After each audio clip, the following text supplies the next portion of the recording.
Welcome to our next audio presentation, where we cover the complete transcription of The Fourth Way. The Fourth Way is a verbatim transcription of live meetings Ouspensky had during his stay in London from 1922 until he died in 1947. In this section, much debate is going on between Ouspensky and his audience on the topic of identification, a key concept in the system of the Fourth Way, which calls for many questions and misunderstandings.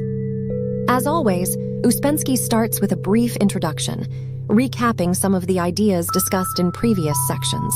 We hope you will discover new insights in this presentation that may support your efforts on self-remembering and the transformation of consciousness.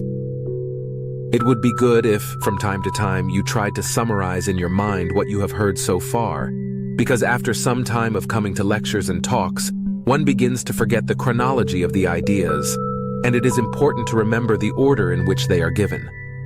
Out of all you have heard, the most important idea is that with certain knowledge and certain efforts man can develop, he can complete himself. The development of man, if it is a process, it is not obligatory at all, passes through certain definite stages or steps.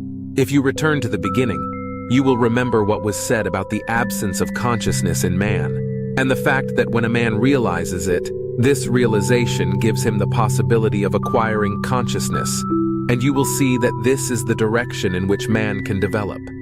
As long as he does not realize that he is simply a machine and that all his processes are mechanical, he cannot begin to study himself, for this realization is the beginning of self-study. So study must begin in this way. We must realize that we do not possess self-consciousness, that we cannot be aware of ourselves at moments of action or thought. This is the first step. The second step is to realize that we do not know ourselves, we do not know our machine and how it works. And the next step is to realize that we have to study methods of self-study. We observe ourselves all our life, but we do not know what self-observation means. Real self-observation must be based on facts. So one of the first points is how to remember oneself, how to be more conscious. It is not enough to admit this absence of consciousness in oneself. One has to see it in actual fact, to verify it from personal observation. We do not realize what consciousness is and what it implies. If one becomes conscious for half an hour, it is incredible what one can see and learn. So it is an aim in itself, because of what it brings, and it also means a step towards objective consciousness. It is necessary to speak a little about this, about what is meant by the 4 degrees of consciousness man can possess. If we take it from the point of view of cognition of truth, then in sleep, we cannot know the difference between what is true and what is not true. Things we see in dreams all look alike. In the waking state, we already have more opportunity to recognize the difference between things. The shape of things is made out by our eye, the surface of things by touch, and to a certain extent we can orientate ourselves by the perceptions of our instruments of sense. So, there is an objective element, but we ourselves remain subjective to ourselves. When we become self-conscious, we become objective to ourselves, and in objective conscious, we can know objective truth about everything. These are the degrees of consciousness. Must we change our knowledge in order to see things as they really are and know the truth? No. In this state of consciousness, we cannot come to things as they are. We have to change our state of consciousness. But we can take off some layers of lying. Things are surrounded by lying. We can take off 1, 2, or 3 skins and come nearer to real things. I'm not clear about higher consciousness. Could we at least know how to think about it? We realize the possibility of higher consciousness when we realize that we are not conscious at all. We are conscious only at rare moments, without possibility of control. Now we are in 2 states, in sleep and half awake. Theoretical comparisons of states of consciousness and descriptions in words will not help. But when we begin to awake, we realize the state in which we are now. It is necessary to find moments of self-remembering, and then, at these moments, you will see the difference. By studying yourself, you will see that you can be very near to sleep, or you can be near to self-consciousness. So study begins with the study of these different states in ourselves. For instance, when we take ourselves as one, or do not think about it, then we are nearly asleep. But when we begin to divide ourselves and know that at every moment it is only one I or one group of eyes speaking, then we are nearer to self-consciousness, nearer to objective facts. There are different ways of studying consciousness in oneself. In the beginning, the first thing is the realization that one cannot be conscious when one wants to. The best time to realize this is after you have been speaking or doing something. Suppose you have been talking about some important business or writing a letter. Then ask yourself, was I conscious at that time? The second thing, in the beginning, is the realization that you are not one, that you have many different eyes. How is one to recognize when one is self-conscious? You will know. It is quite a different feeling. If you try to be conscious for a moment and then compare it with another moment when you did not try to be conscious, you will see the difference. It cannot be described. One moment you are aware of yourself, another moment you are not. You do things, you speak, you write, and you are not conscious. Only you must remember that it is said from the very beginning that we must study not only states of consciousness, but also obstacles to consciousness. So we must study them and then remove them. All these obstacles are in ourselves. External circumstances we cannot change. We have to take them as they are and change inwardly in these circumstances. If you observe yourself for a moment, are you conscious at that moment? Not necessarily. It may be quite mechanical. But if you are conscious at the same time that you observe, the line of your attention will resemble two arrows, one showing attention directed on the thing you observe and another on yourself. I cannot understand the link between self-observation and self-remembering. How to begin, what to do. Self-remembering is an attempt to be aware of yourself. Self-observation is always directed at some definite function. Either you observe your thoughts, or movements, or emotions, or sensations. It must have a definite object which you observe in yourself. Self-remembering does not divide you. You must remember the whole. It is simply the feeling of I, of your own person. They may come together, particularly at later stages, and then you will be able to do both at the same time. Observe something definite, or recognize manifestations in yourself, and remember yourself. But in the beginning, the two things are different. You begin with self-observation. That is the normal way. And through self-observation, you realize that you do not remember yourself. When you realize that, and that at very rare moments you do remember yourself, then any person who is not definitely prejudiced will be able to understand that it is possible to increase these moments of self-remembering. And then you try to do it. I find it difficult to decide whether I really observe myself or only remember things afterwards. In the beginning, there is no particular necessity to worry about which is which. Just do what you can. Either observe at the moment, or remember it immediately, or remember after some time. But later, you will catch particular moments when you can be aware of yourself at the actual moment when things happen. That will be self-remembering. How do you know of the miraculous results which will follow self-remembering? You see, this is connected with the whole idea of development, with the possibility of changing being. This is one of the first things we must understand, that man is not bound to remain as he is. He can change. There are different degrees of man that can be attained after long and persistent work. If we can be more conscious, this will make higher centers work. The functioning of higher centers will be in many ways miraculous. The idea of self-remembering enters into many systems and school teachings, but it is not in the right place. It is never put first. But this system says that you do not remember yourself, and that if you understand that you do not remember yourself, you may be able to achieve something. Self-awareness is the greatest change possible, because in ordinary conditions of life, nobody is aware of himself, and yet people do not realize this. Everybody sitting here, if they ask themselves sincerely whether they are aware of themselves, will have to answer that they are not. Nobody is aware. The whole idea is to be aware of yourself in this place at this moment. This is the beginning, for one has to begin somewhere. Later it may take different forms. Many other things may be included in it. Nothing can describe this. It is material for observation and study. Descriptions will not help. One has to practice. Normally, nobody remembers himself. Nobody is aware of himself. This is the ordinary state of a human being, of a man-machine. But if he knows about it, if he realizes it and thinks about it, it becomes possible. Only in the beginning, self-remembering is very slow in coming and very small, with long lapses of not remembering. Is the essential feature of a state of self-remembering the ordinary state of alertness of mind? No, you cannot take it like that. It is too small. It is a different state, more different from our present state than our present state is from physical sleep. But even comparing sleep with the ordinary state gives you some possibility of understanding the difference. When you are asleep, your world is limited by actual sensations. But when you wake up and find yourself in the objective world, although you see this world in subjective categories, it is much less limited.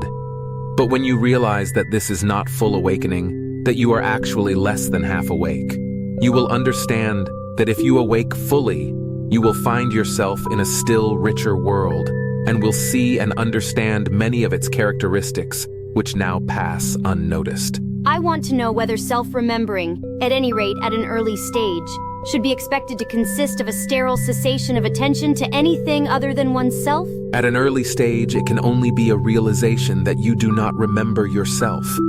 If we realize how little we are aware of ourselves and how tiny the moments are when we are aware, when we remember that and feel that and realize what it means, then we can understand what self-remembering means. If you realize the importance of this fact and all that it implies, it will not be sterile. But if you do not realize it, you are quite right. It will be sterile.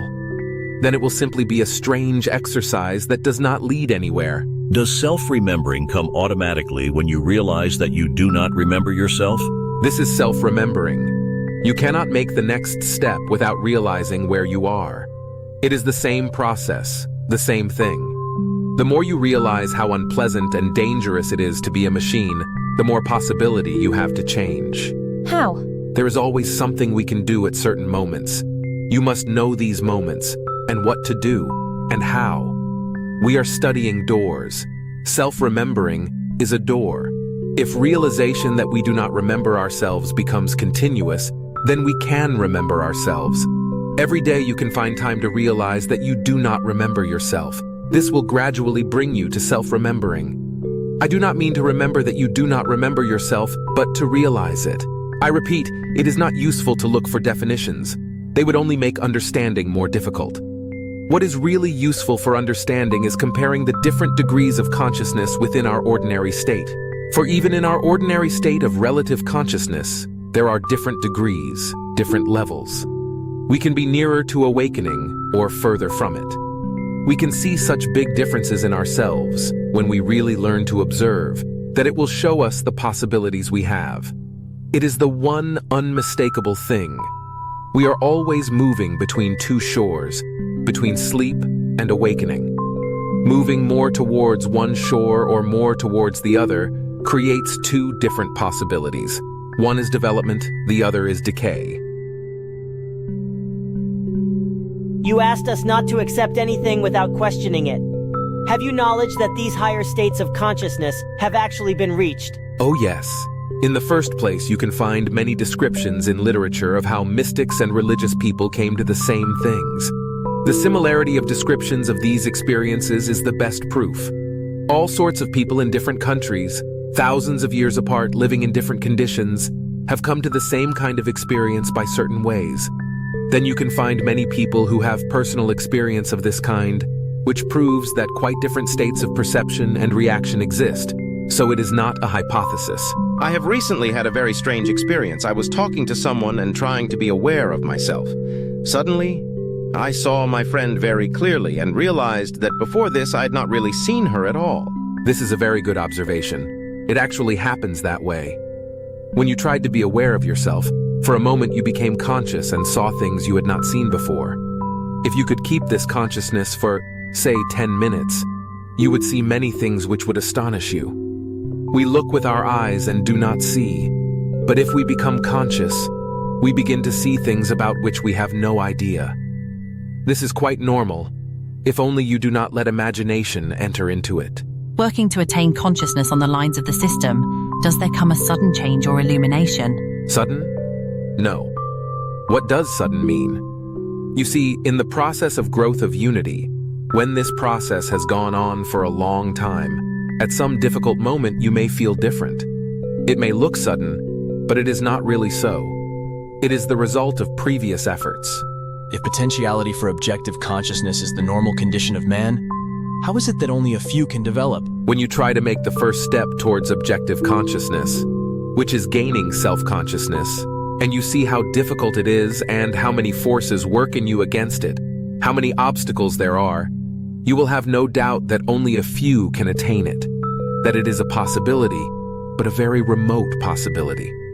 There are too many obstacles: laziness, lying, inertia. We like to sleep.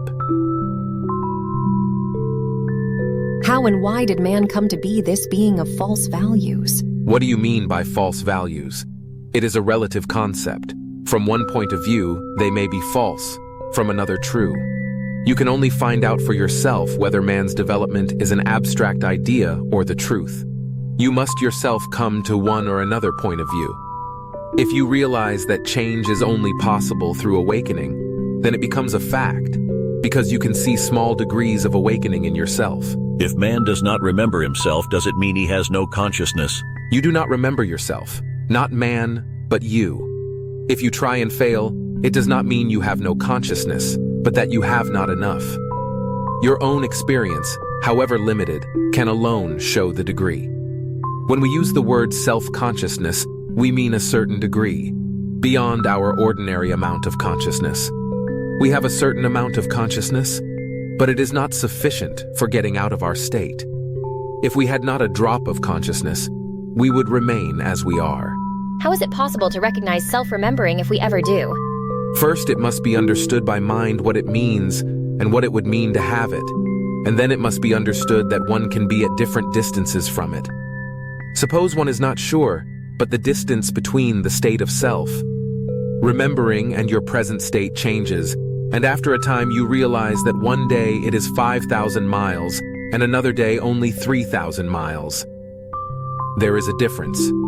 We cannot speak about several degrees at the same time.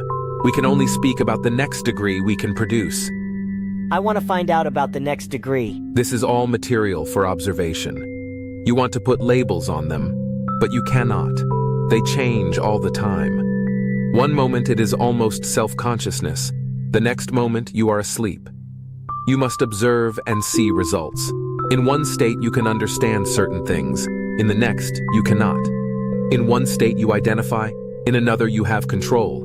The more control there is, the nearer you are to self-consciousness. Talk will not help much. It will remain formatory. It is necessary to touch the emotional center, and you can do that only by trying different things. Work is not simple. From the very beginning, you must try to do impossible things. Impossible in the sense that they do not happen by themselves. There cannot be a textbook telling you to do first one thing, then another thing, and so on. At the same time, questions about self-remembering must always be asked, because for a long time, many mistakes are possible about it. So these questions must never be suppressed, for they are most important. Is there a connection between self-remembering and awakening? Self-remembering is a method of awakening. What you are doing now is only preparation, only the study of the method. You must do as much as you can in your present state. Then, when your inner situation changes, you will be able to use all the experience which you now acquire, but to reach the real meaning of self. Remembering is possible only in very emotional states.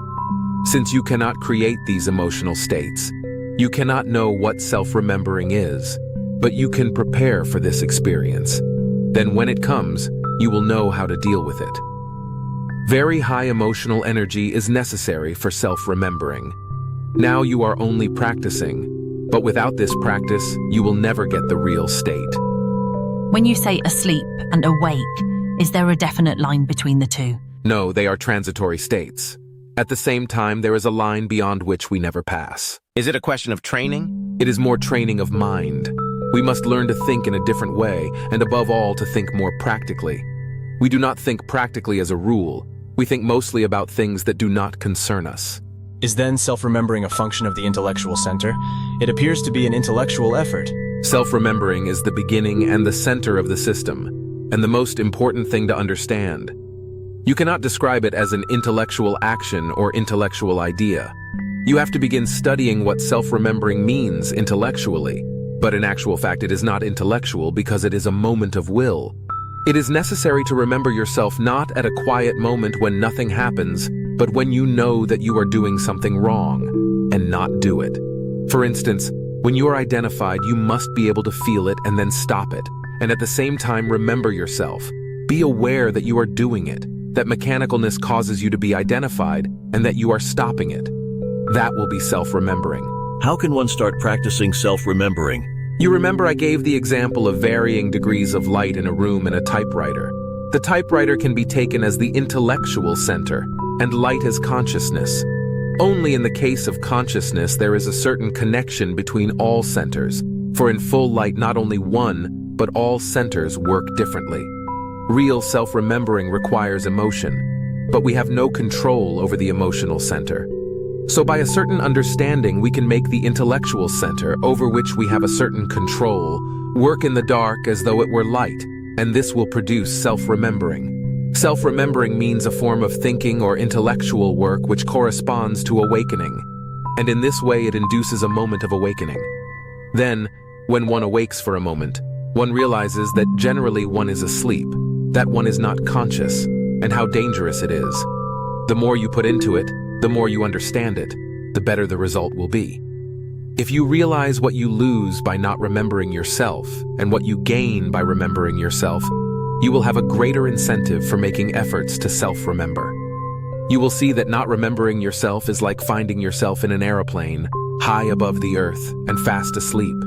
This is in fact our situation, but we do not wish to realize it. If a man does realize it, then naturally he will make efforts to awake.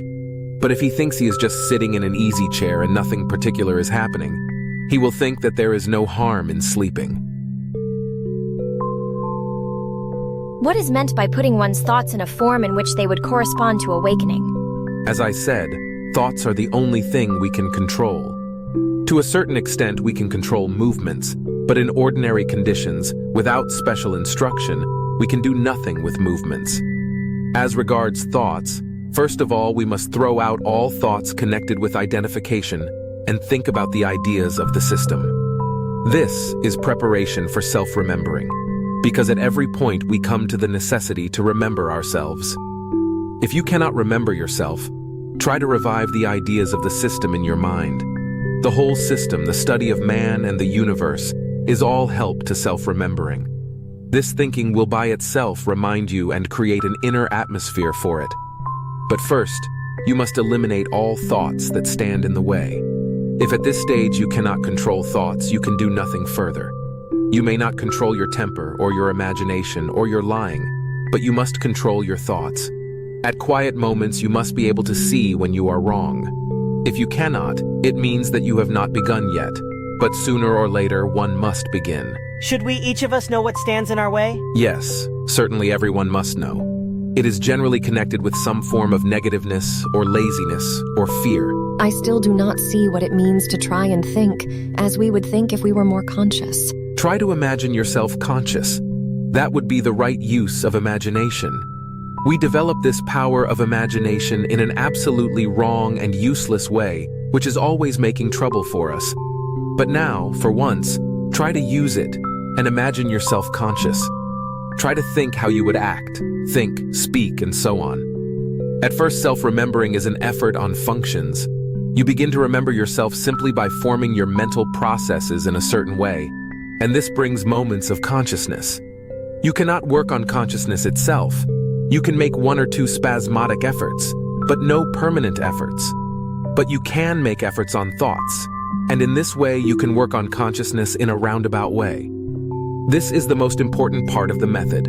Try to understand the difference between remembering yourself in this way and being conscious. It is the same mental process that you use in everything, in reading, writing, and all that you do, so you have a certain control over it. Even if we put the same amount of energy into self, Remembering that we put into the study of a foreign language, we would acquire a certain amount of consciousness. Unfortunately, we do not want to put even that amount of energy into it. We think that these things must come by themselves, or that it is enough to try once, and it must come. Self-remembering needs effort. So, if you continue to make these efforts, moments of consciousness will come more often and will stay longer. Then, gradually, self-remembering will cease to be purely intellectual. It will have an awakening power. What will self-remembering be then? Emotion and sensation? Emotion is a function, and sensation is a function, but self-remembering is not. It is an attempt to create in oneself a state of consciousness without any relation to functions. From the very beginning, we must understand that functions are one thing and states of consciousness another. You are now in a certain state of consciousness, and by trying to remember yourself, you try to create an approach to the third state of consciousness. You do this by a certain reconstruction. You reconstruct a certain form of thinking which you have in higher states of consciousness. You cannot keep a flash of consciousness unless your thoughts are in a certain form. It is quite simple. You remember the example of the line of attention with two arrows? Attention is directed both on myself and on the thing I see. This double attention is the form of thinking corresponding to another state of consciousness. Is not self-remembering itself a state of consciousness? It can be taken like that. At the same time, it can be taken as a method for inducing self-consciousness. What is the relation of thought to consciousness? It is very difficult to answer briefly. Thought is a mechanical process. It can work without, or with very little consciousness. And consciousness can exist without perceptible thought. If self-remembering can be taken either as a state of consciousness or as a method for inducing it, are there different kinds of self-remembering? Is it brought about by different qualities of thought? One has to do many things besides thinking. One has to make efforts. It is not only thinking. The difference is only that at first we can do very little. We have to begin from where we are. Then, if we continue, self-remembering will gradually become more emotional. It is not different qualities of thought that make the difference. It is different qualities of effort and underlying realization. Self-remembering is effective only if one realizes that one does not remember oneself, but that one can remember oneself. Is not the act of giving attention a method of changing the state of consciousness? A certain control of attention is necessary even in ordinary life, but attention can be drawn or it can be controlled, and that is of quite a different value. I understood that we have a certain control of our thoughts in the sense of stopping certain kinds of thinking, but I have never heard before about constructing our thoughts. We have the power not only not to think, but also to think about this and that. So we can do both. We can eliminate useless thoughts, and we can also put in the center of our thinking the realization of I am here, I am thinking. Why is it that an accident or a violent crisis brings self-remembering? Every kind of emotional moment, emotional shock, makes you realize I am. You realize it without any theory behind it. If you find yourself in a very unexpected place, you have a feeling of I and here. When you are in unusual circumstances, it always reminds you of your existence. But in customary conditions, we always forget. Is self-remembering the only strength the system hands out to us? It is the only way to reach all the rest, because it is the first thing that is lacking in us. We are always forgetting ourselves from one moment to another, and this state must be changed. One must remember oneself. This is the beginning and the end of the whole thing, because when one has that, one has everything. What is the distinction in the meaning of attention and consciousness?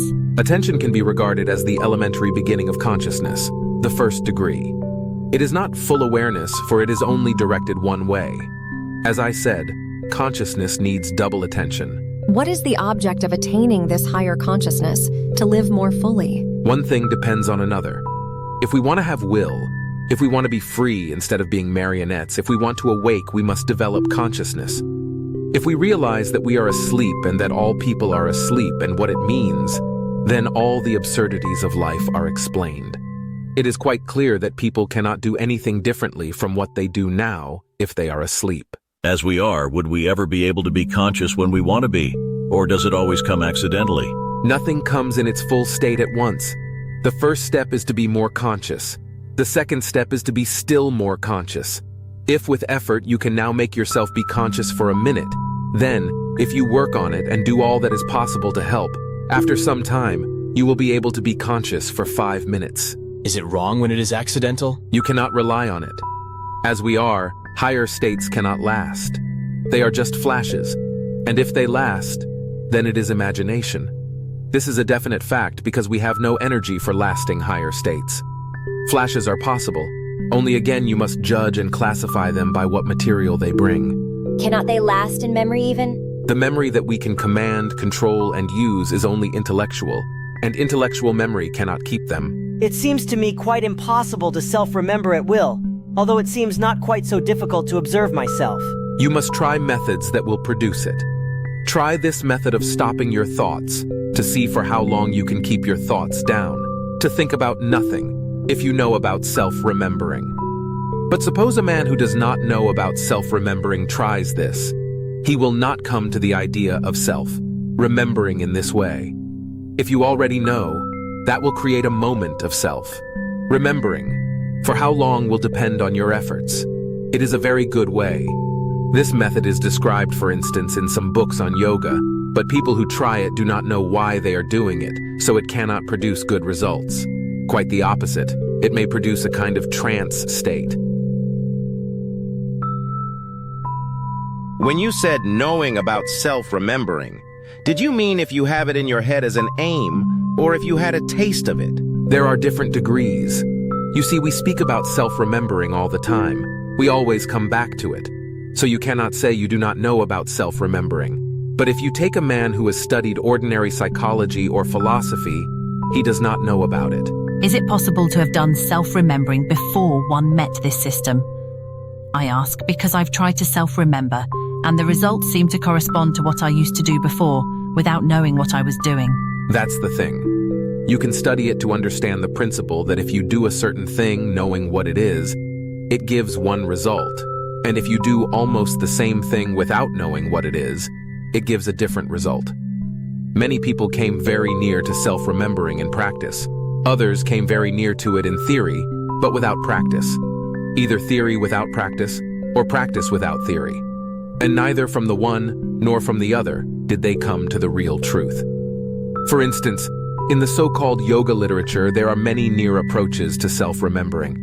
For example, they speak about I am consciousness, but they are so theoretical that you cannot get anything out of it. Self-remembering was never mentioned in any literature in an exact concrete form, although in a disguised form it is spoken about in the New Testament and in Buddhist writings. For instance, when it is said, "Watch, do not sleep," this is self-remembering, but people interpret it differently. Is emotional center the chief center that works in self-remembering? You cannot control emotions. You simply decide to remember yourself. I have given you a very simple, practical method. Try to stop your thoughts, but at the same time, do not forget your aim, that you do it in order to remember yourself. That may help. What prevents self-remembering? This constant turning of thoughts. Stop this turning, and perhaps you will have a taste of it. What centers work in self-remembering? Self-remembering needs the best work you can produce, so the more centers that take part in it, the better the result. Self-remembering cannot be produced by slow, weak work, the work of 1 or 2 centers. You may begin with 2 centers, but it is not sufficient, because other centers can interrupt your self-remembering and stop it. But if you put all centers to the work, there is nothing that can stop it. You must always remember that self-remembering needs the best work you are capable of. You said real self-remembering needs emotion, but when I think of it, I do not experience any emotion. Can one remember oneself without emotional experience? The idea is to remember oneself, to be aware of oneself. And what comes with it, you just notice, you must not put any definite demands upon it. If you make it a regular practice to try and remember yourself 3 or 4 times a day, self-remembering will come by itself in the intervals when you need it. But that you will notice later. You must make it a regular practice to try and remember yourself, if possible, at the same times of the day. And as I said, the practice of stopping thoughts will produce the same effect. So if you cannot remember yourself, try stopping thoughts. You can stop thoughts, but you must not be disappointed if at first you cannot.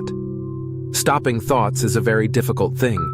You cannot say to yourself, "I will stop thoughts," and they stop.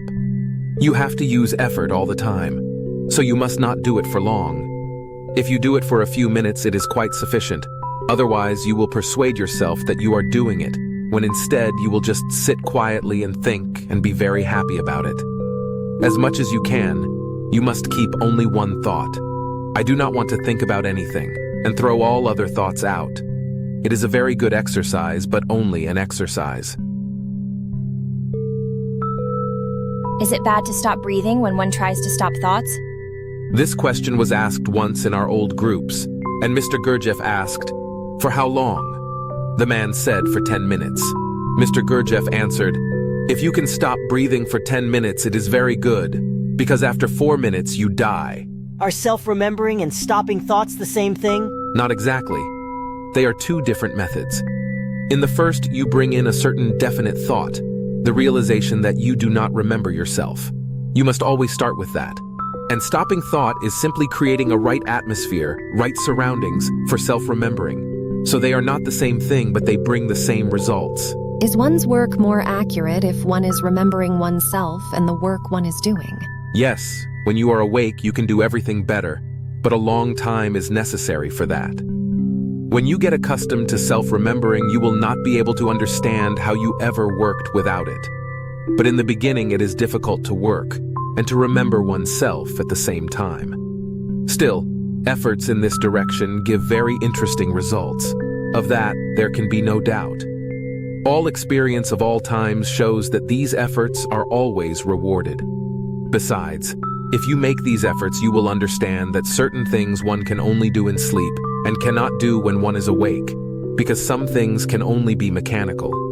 For instance, suppose you forget or lose things. You cannot lose things on purpose. You can lose them only mechanically. While performing on the piano, when I thought, "I am here," I did not know what I was doing. Because this is not being conscious, it is thinking about self-remembering. Then it interferes with what you are doing, just as when you are writing and suddenly think, "How is this word spelled?" You cannot remember. This is one function interfering with another. But real self-remembering is not in centers, it is above centers. It cannot interfere with the work of centers. Only one will see more. One will see one's mistakes. We must realize that the capacity for remembering oneself is our right. We do not have it, but we can have it. We have all the necessary organs for it, so to speak, but we are not trained, not accustomed to using them. It is necessary to create a certain particular energy or point, using this word in an ordinary sense, and this can be created only at a moment of a serious emotional stress. Everything before that is only preparation of the method. But if you find yourself in a moment of very strong emotional stress and try to remember yourself then, it will remain after the stress is over, and then you will be able to remember yourself. So only with very intense emotion is it possible to create this foundation for self-remembering. But it cannot be done if you do not prepare yourself beforehand. Moments may come, but you will get nothing from them. These emotional moments come from time to time, but we do not use them because we do not know how to use them. If you try sufficiently hard to remember yourself during a moment of intense emotion, and if the emotional stress is strong enough, it will leave a certain trace, and this will help you to remember yourself in the future. So what we are doing now is a sort of practicing. Now you are only studying yourselves. You can do nothing else. What is this preparation you are speaking about? Self-study, self-observation, self-understanding. We can change nothing yet, nor make a single thing different. It all happens in the same way as before. But there is a difference already, for you see many things you could not have seen before, and many things happen differently. It does not mean you have changed anything. They happen differently. Is our life long enough to attain results? You come to the understanding of this point through self-remembering. When you reach certain results in it, if it comes often, like seeing oneself in a mirror, then there comes another form of self-remembering, remembering one's life, the time body. This increases possibilities. There are also other steps, but we can only speak of one step ahead, otherwise it would be imagination. We must understand that we must not touch certain questions without self-remembering. It is a question of perfecting our instrument of cognition. Our mind is very limited by our state of consciousness. We can hope that certain things will become comprehensible if our state of consciousness changes. Can self-consciousness give knowledge? No, consciousness does not by itself give knowledge. Knowledge must be acquired. No amount of consciousness can give knowledge, and no amount of knowledge can give consciousness. They are not parallel and cannot replace one another. But when you become conscious, you see things you have not seen before. If you keep it long enough, it produces an enormous effect. The whole world would be different if you could keep it up for, say, 15 minutes. But one cannot be aware of oneself for 15 minutes without a very strong emotional element. You must produce something that makes you emotional. You cannot do it without the help of the emotional center. It does not come by itself? It is a question of destroying obstacles. We are not sufficiently emotional because we spend our energy on identification, negative emotions, critical attitude, suspicion, lying, and things like that. If we manage to stop this waste, we will be more emotional. In endeavoring to remember myself, I find that I should avoid too much effort. I feel that one can swamp the effect by excessive effort. What you mean is not too much effort, but a wrong kind of effort. Muscular effort will not help you to remember yourself. It is necessary for each person to find for himself the moment to make this particular big effort, especially at moments when all instinctive and emotional tendencies go against it. This is the moment to make effort. If you manage to remember yourself then, you will know how to do it. How can one prevent regular efforts becoming just formal? How can one stop the meaning slipping out of them? Self-remembering cannot become formal. If it does, it means deep sleep. Then it is necessary to do something to wake oneself up. But you must always start with the idea of mechanicalness and the results of mechanicalness. You are quite right. Everything slips away and disappears, and you find yourself again with nothing. Again, you start with some conscious effort. Again, it slips away. The question is how to prevent it disappearing. In our ordinary ways of thinking and feeling, there are many mechanical tendencies which always turn us in the usual way. We want to think in another way, we want to be different, to work in another way, to feel in a new way, but nothing happens, because there are so many old tendencies which turn us back. We must study these tendencies and try to throw light on them. Above all, we must overcome the inertia of mind. Then if we do, 24 hours will not be sufficient, and life will become very full. It is difficult to begin, and yet it is not so difficult. How can one conquer this inertia? By effort. Effort to self-remember, to observe, not to identify.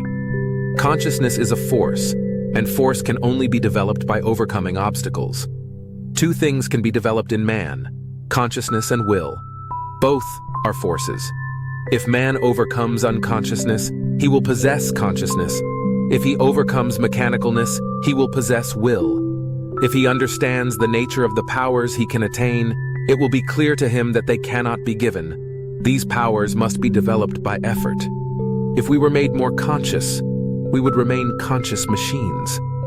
Mr. Gurdjieff told me that in some schools they could, by some special methods, make a sheep conscious. But it just remained a conscious sheep. I asked him what they did with it, and he said they ate it. The idea of the conscious sheep is this. Suppose a man is made conscious by someone else.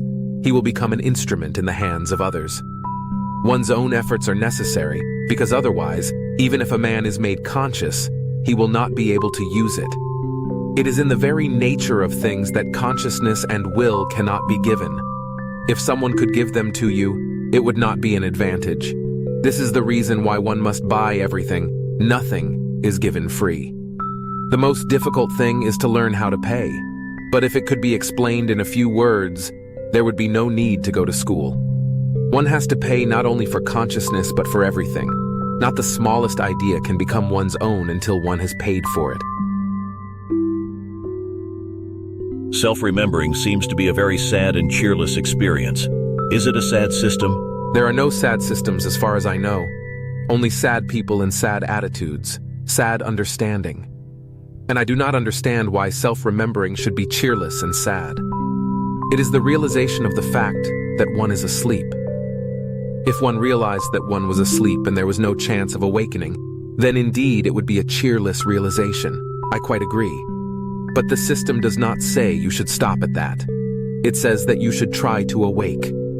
And this is quite another thing. I remember when I first heard this idea, I saw many quite new things, because it was an answer to all the questions I had when I studied psychology. So I realized at once that psychology begins at this point. I understood that man does not remember himself, but could remember himself if he made sufficient efforts. Without self-remembering, there can be no study, no psychology. But if a man realizes and bears in mind that he does not remember himself, and that nobody remembers, and yet there is a possibility of self-remembering, then study begins. This is how it must be understood. Certainly there can be no joy in realizing that one is a machine and asleep, but we do not speak about joy or suffering. We speak about control. We realize that we are machines, and we do not want to be machines. We realize that we are asleep, and we want to awake. Real joy can only be connected with awakening, or with something that helps awakening. But so many people are self-conscious in a bad sense of the word. Isn't that a form of self-remembering too? Not at all. What is called being self-conscious in English is a form of embarrassment or shyness. It has nothing to do with self-remembering. As I have explained, if you are not awake, you cannot make yourself awake. But you have some control over thoughts, and you must construct them in such a way as to bring you to awakening. Is a child nearer to self-remembering than a grown-up person? One has such vivid memories of childhood. No, not quite. It is not self-remembering. Self-remembering means conscious work. I mean intentional work. Vivid memories of childhood are due to the activity of the emotional center. In a child, it is more active, and moments of consciousness come by themselves. But self-remembering is a moment of consciousness that comes by your own effort.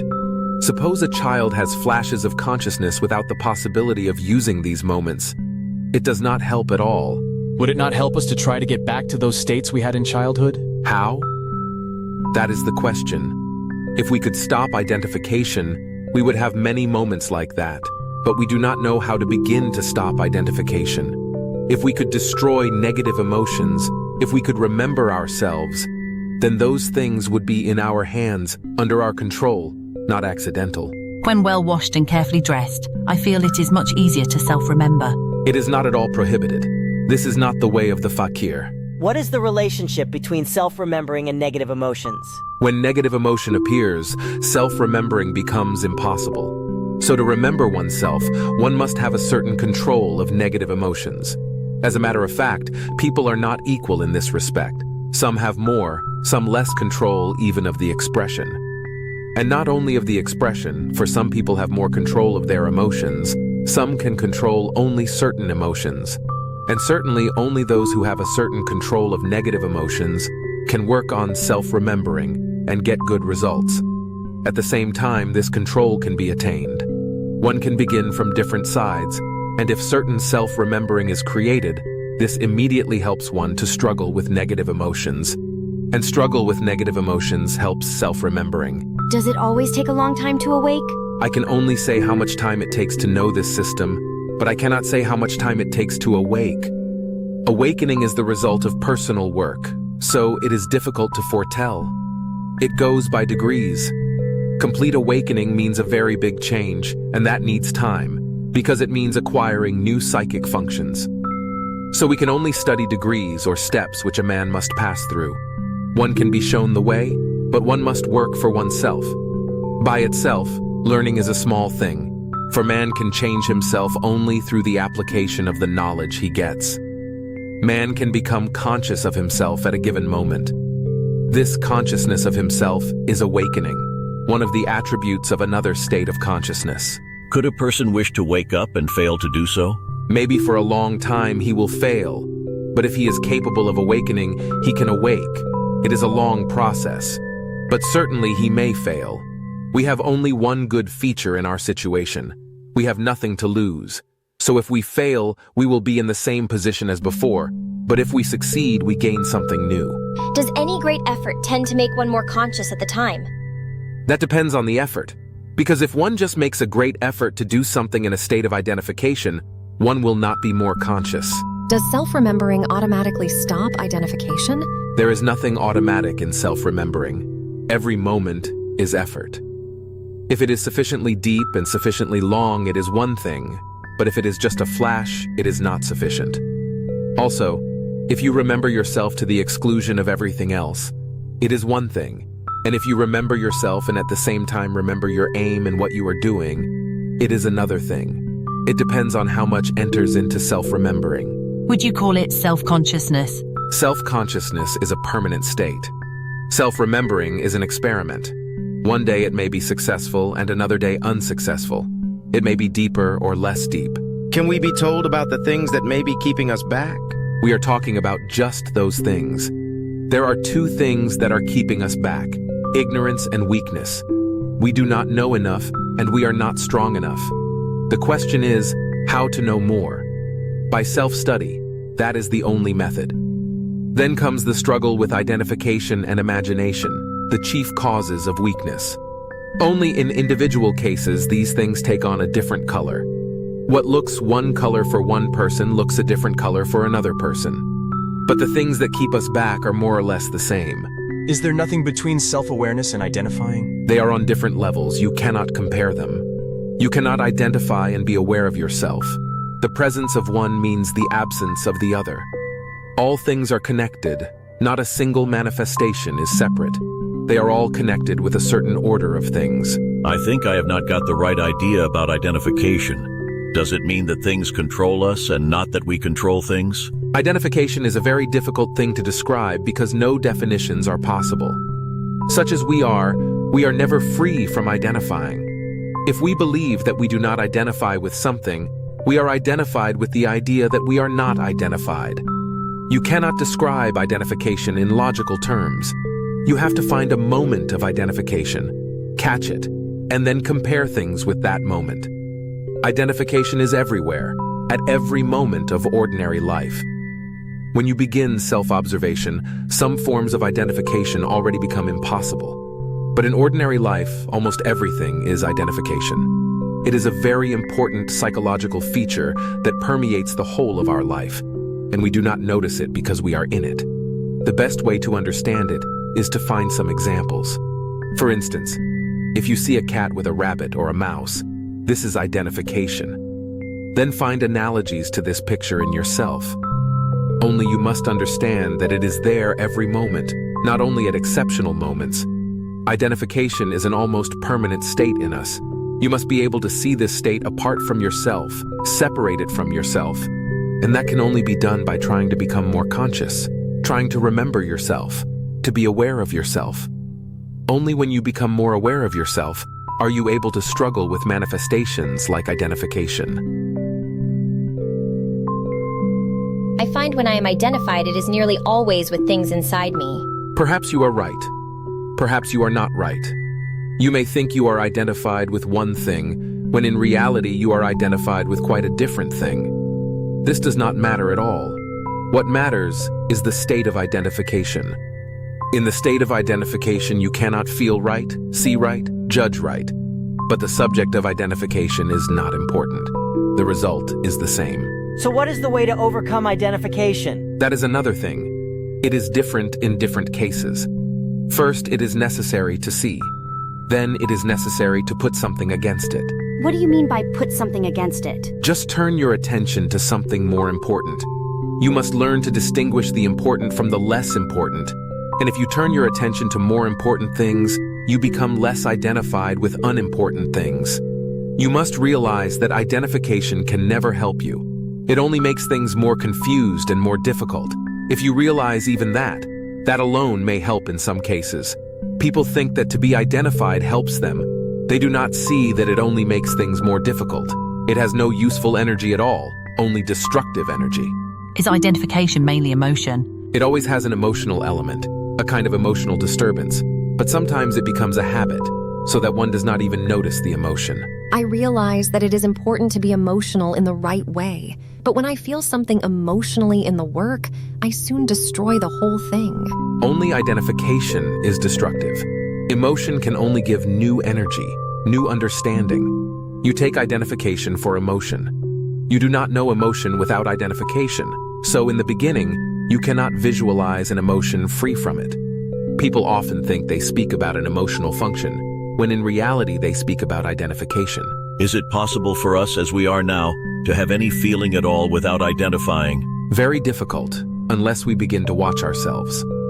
Then, easy kinds of identification, easy individually, will respond to treatment. But everyone has his own specialities in identification. For instance, it is easy for me not to identify with music. For another, it may be very difficult. Is love without identification possible? I would say love is impossible with identification. Identification kills all emotions, except negative emotions. With identification, only the unpleasant side remains. Non-identifying does not mean aloofness. On the contrary, aloofness needs identification. Non-identifying is quite a different thing. If you are identified with an idea, how can you stop it? First, by understanding what identification means, and then by trying to remember yourself. Begin with simple cases, then later you can deal with the more difficult.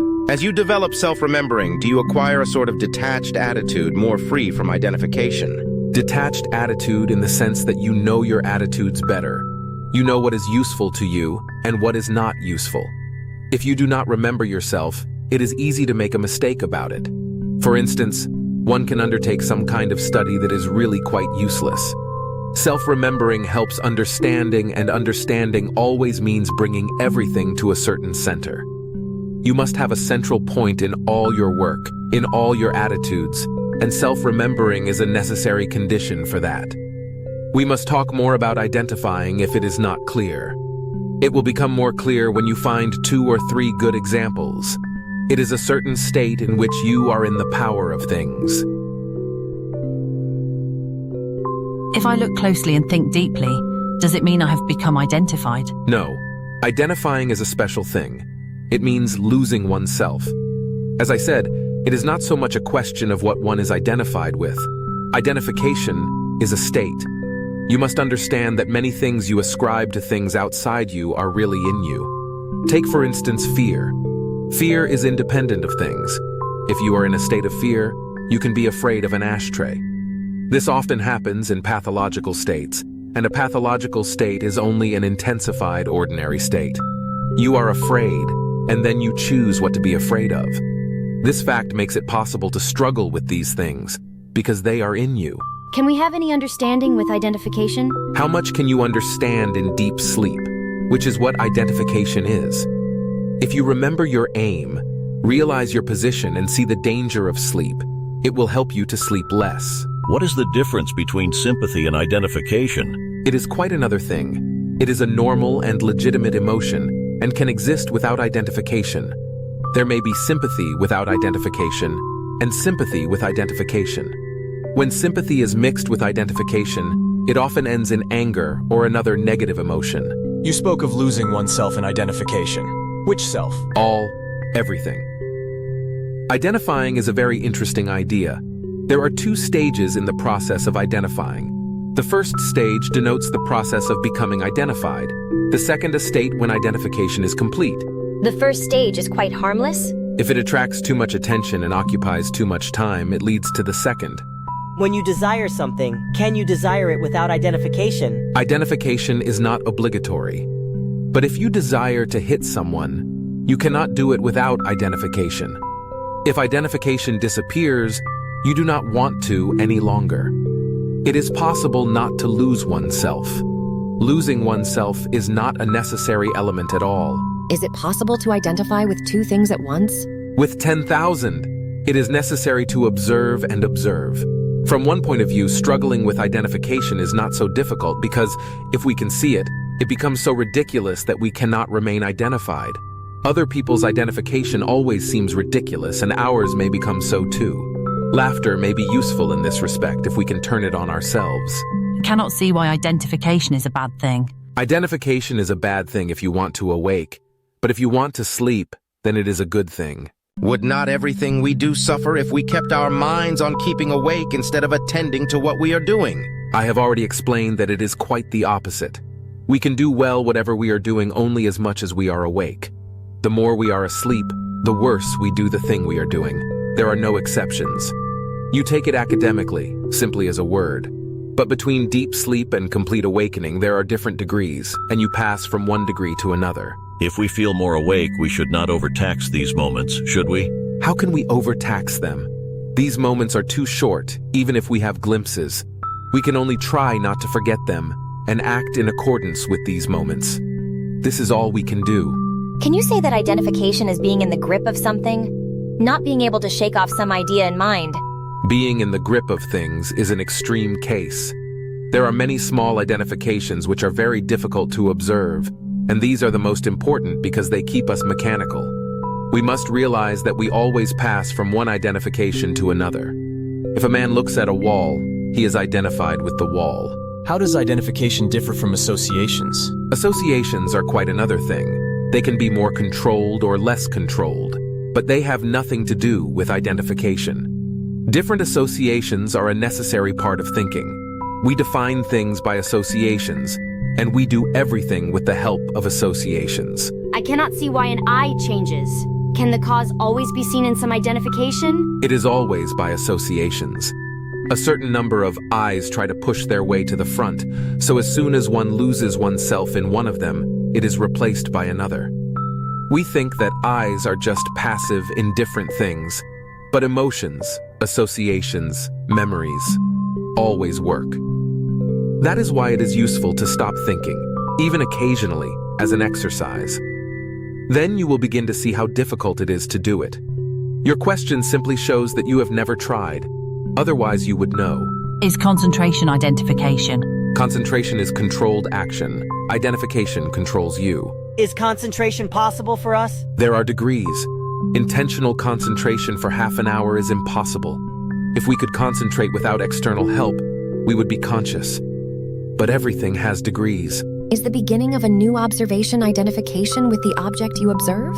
Identification happens when you are repelled or attracted by something. Study or observation does not necessarily produce identification, but attraction and repulsion always does. Also, we use too strong a language, and this automatically produces identification. We have many automatic appliances of this sort. What can I do about identification? I feel that I always lose myself in whatever I do. It does not seem possible to be different. No, it is possible. If you have to do something, you have to do it. But you may identify more or identify less. There is nothing hopeless in it so long as you remember about it. Try to observe. You do not always identify to the same extent. Sometimes you identify so that you can see nothing else. At other times, you can see something. If things were always the same, there would be no chance for us. But they always vary in degree of intensity, and that gives a possibility of change. Everything we do, we have to learn in advance. If you want to drive a car, you have to learn beforehand. If you work now, in time you will have more control. Why is it wrong to be completely absorbed in one's work? It will be bad work. If you are identified, you can never get good results. It is one of our illusions to think that we must lose ourselves to get good results, for in this way we only get poor results. When one is identified, one does not exist. Only the thing exists with which one is identified. Is the aim of non-identifying to free the mind from the object? The aim is to awake. Identifying is a feature of sleep. Identified mind is asleep. Freedom from identifying is one of the sides of awakening. A state where identifying does not exist is quite possible, but we do not observe it in life, and we do not notice that we are constantly identified. Identifying cannot disappear by itself. Struggle is necessary. How can anyone awake if identification is universal? One can only awake as a result of effort, of struggle against it. But first, one must understand what to identify means. As in everything else, so in identification there are degrees. In observing oneself, one finds when one is more identified, less identified, or not identified at all. If one wants to awake, one must and can get free from identification. As we are, every moment of our life we are lost. We are never free because we identify. Can you give an example of identification? We identify all the time. That is why it is difficult to give an example. For instance, take likes and dislikes. They all mean identification, especially dislikes. They cannot exist without identification, and generally they are nothing but identification. Usually people imagine that they have many more dislikes than they actually have. If they investigate and analyze them, they will probably find that they only dislike one or two things. When I studied it, There was only one real dislike that I could find in myself. But you must find your own examples. It must be verified by personal experience. If at a moment of a strong identification you try to stop it, you will see the idea. But I still do not understand what it is. Let us try from the intellectual side. You realize that you do not remember yourself? Try to see why you cannot, and you will find that identification prevents you. Then you will see what it is. All these things are connected. Is not identifying the only way to know what identifying is? No, as I explained, by observing it, because it is not always the same. We do not notice the temperature of our body except when it becomes a little higher or lower than normal. In the same way, we can notice identification when it is stronger or weaker than usual. By comparing these degrees, we can see what it is. In struggling with identification, is it necessary to know why one is identified? One is identified not for any particular reason or purpose, but in all cases because one cannot help it. How can you know why you identify? But you must know why you struggle. This is the thing. If you do not forget the reason why, you will be 10 times more successful. Very often we begin struggling and then forget why. There are many forms of identification, but the first step is to see it. The second step is to struggle with it in order to become free from it. As I said, it is a process, not a moment. We are in it all the time. We spend our energy in the wrong way on identification and negative emotions. They are open taps from which our energy flows out. Can one suddenly change the energy of anger into something else? One has tremendous energy at these moments. One has tremendous energy, and it works by itself, without control, and makes one act in a certain way. Why? What is the connecting link? Identification is the link. Stop identification, and you will have this energy at your disposal. How can you do this? Not at once. It needs practice at easier moments. When emotion is very strong, you cannot do it. It is necessary to know more, to be prepared. If you know how not to identify at the right moment, you will have great energy at your disposal. What you do with it is another thing. You may lose it again on something quite useless, but it needs practice. You cannot learn to swim when you fall into the sea during a storm. You must learn in calm water. Then, if you fall in, you may perhaps be able to swim. I repeat again, it is impossible to be conscious if you are identified. This is one of the difficulties that comes later, because people have some favorite identifications which they do not want to give up, and at the same time they say they want to be conscious. The two things cannot go together. There are many incompatible things in life, and identification and consciousness are two of the most incompatible. How can one avoid the reaction which comes after feeling very enthusiastic? Is it due to identification? Yes, this reaction comes as a result of identification. Struggle with identification will prevent it from happening. It is not what you call enthusiasm that produces the reaction, but the identification. Identification is always followed by this reaction. Is a bored man identified with nothing? Boredom is also identification, one of the biggest. It is identification with oneself, with something in oneself. It seems to me I cannot study a person without losing myself in him or her. Yet I understand that this is wrong. It is a wrong idea that one cannot study a person or anything else without losing oneself. If you lose yourself in anything, you cannot study it. Identifying is always a weakening element. The more you identify, the worse your study is, and the smaller the results.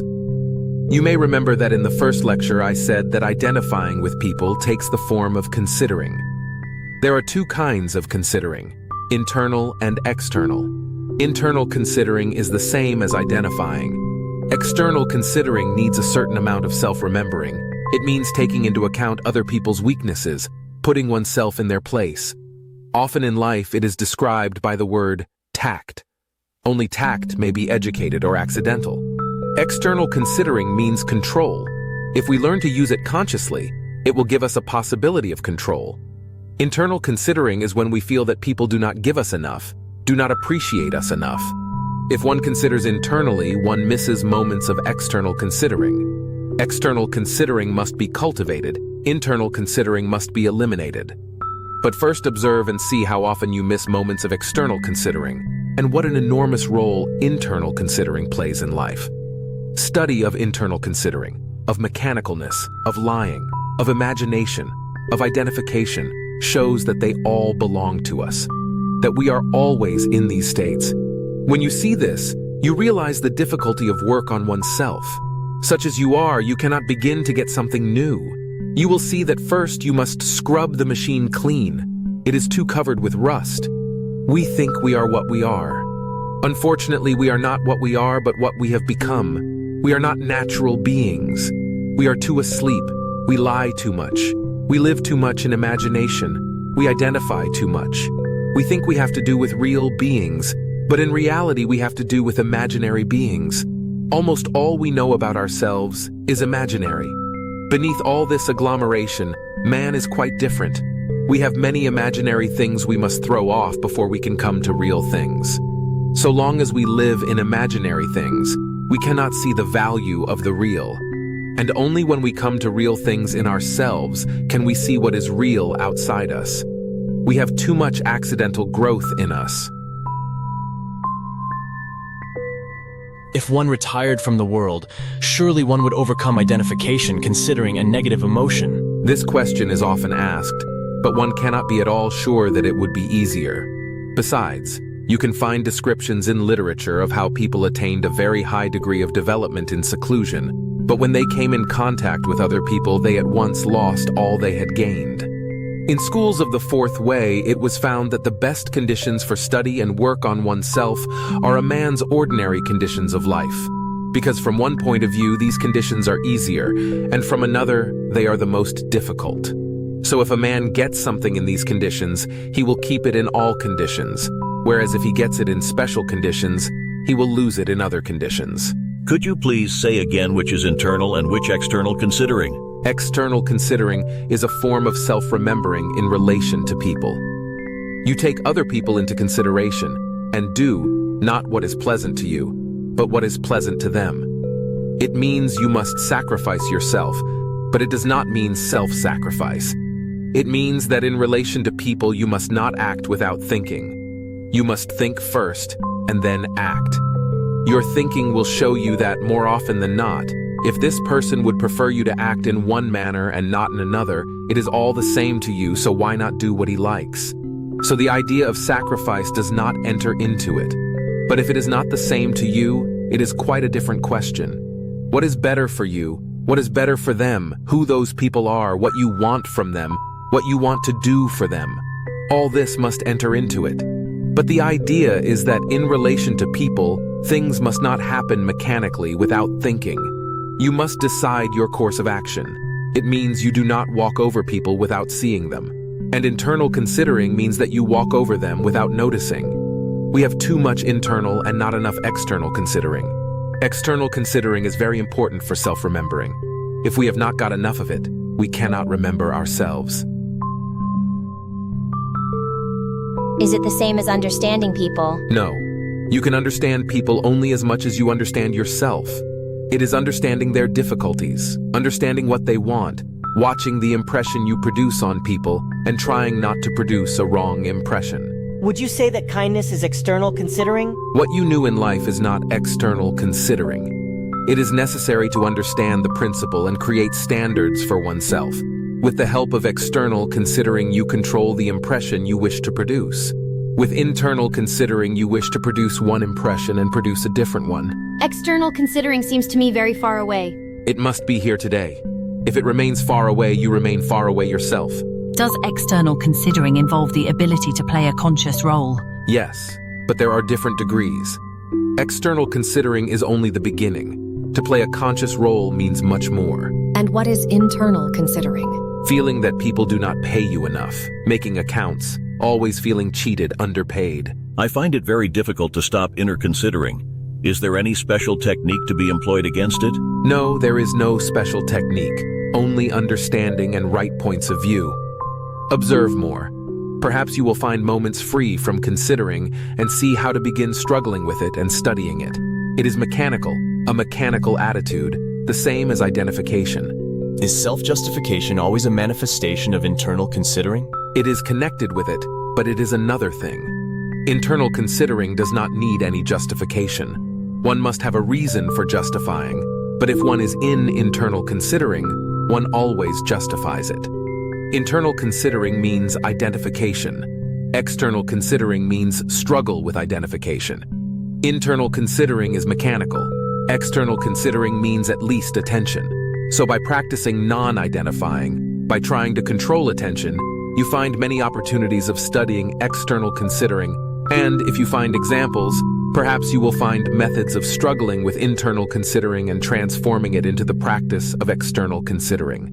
For instance, you are talking to somebody from whom you want to get something. Say he knows something and you want him to tell you what he knows. Then you must speak in the way he would like, not argue, not oppose him. External considering is always practical. Does inner considering mean considering oneself too much? It always takes the form of inner bargaining, of thinking that other people do not consider you enough. It is very important to understand inner considering. There are so many subtle forms of it we do not notice, and yet our life is filled with it. Is desire to be noticed considering? Both desire to be and not to be noticed is considering. There are many psychological states that ordinary psychology cannot explain or describe, which depend on identifying and considering. How is it best to think of inner considering? You must try in free moments to have a right mind about it. When you are considering, it is too late. You must think of typical cases of considering, of what produces it, and then have a right point of view about it. Realize how useless and ridiculous it is. Then compare it with external considering and try not to forget it. If you do this, you may remember it when a moment of considering comes, and perhaps it will not come. What is really important is to think about considering when you are free from it, and not justify or hide it from yourself. The more I try to work, the more I seem to consider internally. It seems the most difficult thing to deal with. Considering cannot grow if you work. It only becomes more visible, and that means that it diminishes, for it cannot be seen without it diminishing. The fact that you notice it proves that it has become less strong. This is a natural illusion, the same as when one feels that one does not understand, whereas before one understood. This means that one begins to understand. The first doubt about one's understanding already means a certain understanding. Can one think of identification as a negative state that can only be caused by negative emotions? No, not quite like that. Identification is a necessary element in every negative emotion. You cannot have a negative emotion without identification. So the study of identification and struggle against identification are very powerful weapons in the struggle with negative emotions. Sometimes you cannot struggle with a negative emotion directly, but by trying not to identify, you diminish its power. For all the power of negative emotions lies in identification and imagination. So when you separate identification and imagination, the negative emotion practically disappears, or at any rate changes. So to fight against negative emotions themselves, we have to observe more and work against the strong identification with emotion. Yes. Later we will speak about methods of struggling with emotions themselves, because there are many and very definite methods, different for different emotions. But first you must struggle with negative imagination and identification. This is quite sufficient to destroy many of the usual negative emotions. In any case, to make them much lighter. You must start with this, because it is only possible to begin using stronger methods when you can struggle with identification to a certain extent, and when you have already stopped negative imagination. That must be stopped completely. It is useless to study further methods until that is done. Negative imagination you can stop, and even the study of identification will already diminish it. You must try to avoid identification as often as you can, not only in relation to negative emotions, but in relation to everything. If you create in yourself the capacity of not identifying, that will affect these emotions, and you will notice that they begin to disappear. Identification is the atmosphere in which negative emotions live, and they cannot live without it. Can we have some rules or guidance to keep to in ordinary life conditions? Try to remember yourself. Try not to identify. This will immediately produce an effect in ordinary life. What does life consist of? Negative emotions, identifying. considering, lying, sleep. The first point is how to remember oneself, how to be more aware. And then you will find that negative emotions are one of the chief factors which make us unable to remember ourselves. So one thing cannot go without the other. You cannot struggle with negative emotions without remembering yourself more. And you cannot remember yourself more without struggling with negative emotions. If you remember these two things, you will understand everything better.